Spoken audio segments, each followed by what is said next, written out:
Chowdhury English টিউটোরিয়ালে আমার প্রিয় ছাত্রছাত্রীদের স্বাগত।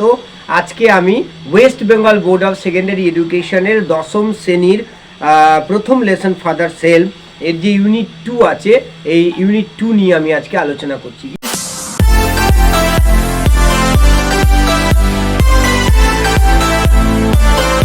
ইউনিট 1টা আমি আগেই তোমাদেরকে পড়িয়েছি, তোমরা বাড়িতে আশা করি এগুলো ভালোভাবে পড়েছো।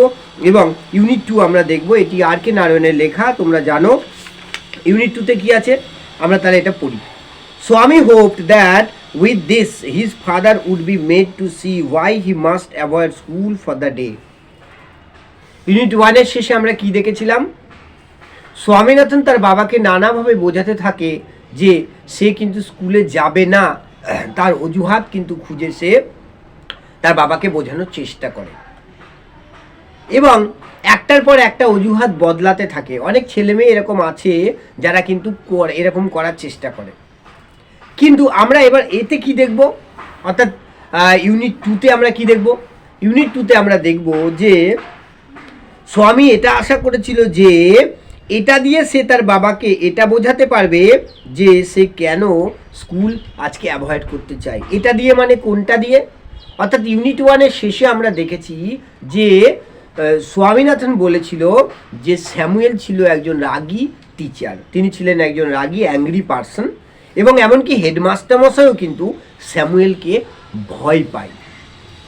এইটা হচ্ছে উইথ দিস, এই দিস, এটা যদি তোমাদের 2 নম্বরের প্রশ্ন আছে তাহলে তোমাদের কিন্তু মনে রাখতে হবে যে তোমাকে কিন্তু ইউনিট 1-এর শেষে কিন্তু আবার ফিরতে হবে, নাহলে কিন্তু তুমি উত্তরটা ঠিকঠাক পাবে না। এটা আমি কিছু উত্তর নিয়ে আলোচনা করব, তোমরা সেগুলো ফলো করবে।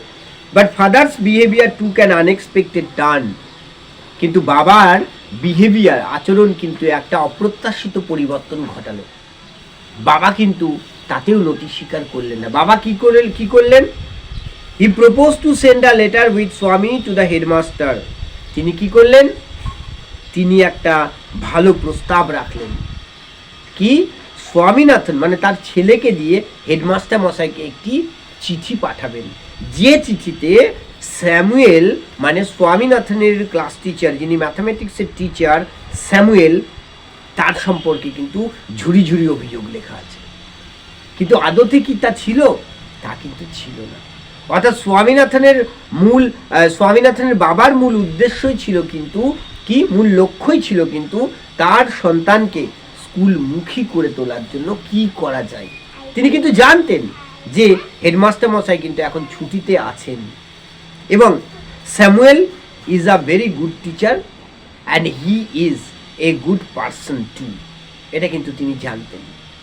তিনি কি করলেন? এটা তাহলে তিনি প্রস্তাব মানে ভাবলেন এটা করবেন। No amount of protest from Swami would make him change his mind. এবং দেখা গেল কি, স্বামীনাথন যদি সেটা তার চিঠি লিখে তার হেডমাস্টার মশাইকে, তার হাত দিয়ে হেডমাস্টার মশাইকে পাঠাবেন, স্যামুয়েল সম্পর্কে অভিযোগ লেখা আছে, এটাতে যদি তার সন্তান মানে স্বামী যদি প্রতিবাদও করে, বাবা কিন্তু শুনবেন না। অর্থাৎ স্বামীনাথনের প্রতিবাদ কিন্তু তার বাবাকে তার মত পরিবর্তন করতে সাহায্য করবে না। বাই দ্য তিনি তাহলে কি করলেন? By the time Swami was ready to leave for school, যে সময়ের মধ্যে স্বামীনাথন স্কুলে যাওয়ার জন্য রেডি হচ্ছিল, ঠিক সেই সময়ে father had compose the long letter to the headmaster. তিনি একটি চিঠি লিখে ফেললেন, হেডমাস্টারকে লিখে ফেললেন কি? স্যামুয়েল সম্পর্কে অভিযোগ। He put it in an envelope and sealed it. তিনি এটা কি করলেন? তিনি এটাকে একটা খামে রাখলেন এবং এটাকে সিলবন্দি করে দিলেন খামে। What have you written father? Swami asked apprehensively. তিনি একটা, স্বামী কি করলো, একটা খারাপ কিছু হতে চলেছে এরকম একটা আশঙ্কা প্রকাশ করে তার বাবার কাছে জানতে চাইলেন, বাবা চিঠিতে কি লিখেছ? Nothing for you, give it to your headmaster and go to your class. তোমার কথা কিছু লিখিনি, তুমি এটা হেডমাস্টারকে দাও, দিয়ে তুমি ক্লাসে চলে যাবে। Have you written anything about our teacher Samuel? তাহলে স্যামুয়েল, আমাদের টিচার স্যামুয়েল সম্পর্কে কি তুমি কিছু লিখেছো? বাবার কাছে জানতে চাইলো Swaminathan. Yes, plenty of things.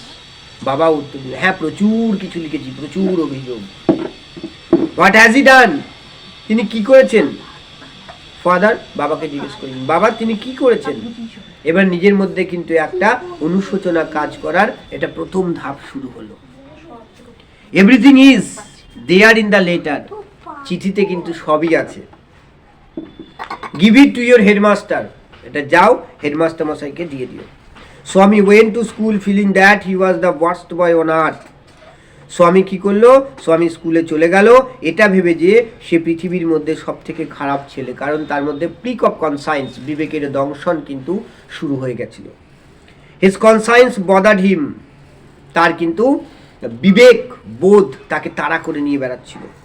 He wasn't at all sure if his description of Samuel had been accurate, সে কিন্তু এটা সম্পর্কে নিশ্চিত হতে পারছিল না স্বামীনাথন যে স্যামুয়েল সম্পর্কে সে যেটা তার বাবাকে অভিযোগ করেছে যে তিনি রাগী, হ্যাঁ তিনি তারপরে যারা দেরি করে আসেন তাদের ভীষণ বকেন ইত্যাদি ইত্যাদি, তাতে সেগুলো আদৌ কি সঠিক ছিল? সে নিজেই কিন্তু নিশ্চিত ছিল না। He felt he had mixed up the real and the imagined, সেটা অনুভব করলো যেতে যেতে যে সে কোনটা আসল আর কোনটা নকল, যেটা কোনটা কাল্পনিক আর কোনটা বাস্তব, এই সম্পর্কে সে কিন্তু গুলিয়ে ফেলেছিল যেতে যেতে। স্বামী stopped on the road side to make up his mind about Samuel, Samuel সম্পর্কে একবার ঠিকঠাক ভেবে নেওয়ার জন্য কি করলো, সে কিন্তু যেতে যেতে কি করলো, রাস্তার পাশে দাঁড়ালো। Samuel was not such a bad man after all, মনে মনে ভাবলো, বিবেকের দংশন থেকে এটা ভাবনাটা শুরু করলো, সে না সে তো অত খারাপ নয়। Personally he was much more friendly than the other teachers, ব্যক্তিগতভাবে যদি দেখা হয় তাহলে কিন্তু স্যামুয়েল ছিলেন একজন অন্যান্য শিক্ষক যারা আছেন তাদের থেকেও অনেক বেশি কিন্তু ফ্রেন্ডলি। স্বামী also felt Samuel had a special regard for him, Swaminathan এটাও ফিল করেছিল যে স্যামুয়েলের কিন্তু স্বামীনাথনের প্রতি একটা স্পেশাল কিন্তু রিগার্ড ছিল, এক্সট্রা কিন্তু একটা তার প্রতি নজর, ভালোবাসা, শ্রদ্ধা ছিল।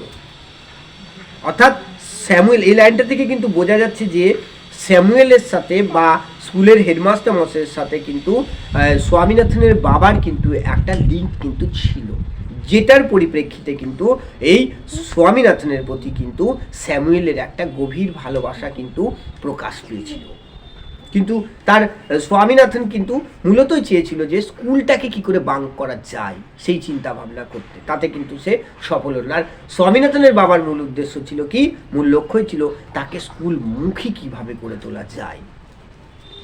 Swami's head was dizzy with confusion, কনফিউশনে তার মাথা বনবন করে ঘুরতে লাগলো। He could not decide if Samuel really deserved the allegations made against him in the letter. কিন্তু সে কি করলো, সে কিন্তু he could not decide, সে কিন্তু স্থির করতে পারছিল না if Samuel really deserved the allegations made against him in the letter. চিঠিতে সে ভেবেই নিল বাবা তার সম্পর্কে প্রচুর কিছু লিখেছেন, তাহলে চিঠিতে থাকা যে সমস্ত অভিযোগ তার বিরুদ্ধে আনা হয়েছে সেগুলোর কতটা যোগ্য সেটা সম্পর্কে কিন্তু সে নিশ্চিত হতে পারছিল না, স্থির করতে পারছিল না। কে? স্বামীনাথন।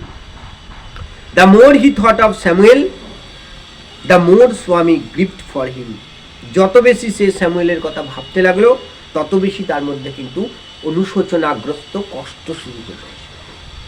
এটা দিয়ে একটা গ্রামারও হয়, দামোর দামোর, খুব সুন্দর ব্যবহার, এটা একটা কমপ্লেক্স সেন্টেন্স, অ্যাডভার্বিয়াল ক্লজ এটা করা, এই বিষয়ে আমি পরে একটি ভিডিও তোমাদের জন্য রাখবো। দামোর দামোর, যত বেশি তত বেশি, দামোর দালেস, যত বেশি যত কম তত কম, এরকম ধরনের আছে, দালেস দালেস, যত কম তত কম, এভাবে কিন্তু একটা গ্রামার খুব সুন্দর তৈরি হয়। এখানে আছে যত বেশি তত বেশি, অর্থাৎ দামোর মানে যত বেশি, এই থট অফ স্যামুয়েল, স্যামুয়েল সম্পর্কে ভাবতে লাগলো, দামোর তত বেশি কি হলো, স্যামুয়েল গ্রিপ্ট ফর হিম, তার প্রতি কিন্তু তার অনুশোচনাগ্রস্ত কষ্ট হলো। To recall Samuel's dark face, তাহলে স্যামুয়েলের এখানে অ্যাপিয়ারেন্সটা তোমরা পেয়ে যাবে, স্যামুয়েলের ডার্ক ফেস একটুখানি মানে মানে সামবর্ণ কালো, তার মুখটা তার সে স্মরণ করলো। হিজ থিন মুস্টাচ, তার কিন্তু ওই সরু সরু তার কিছু অল্প দাড়ি।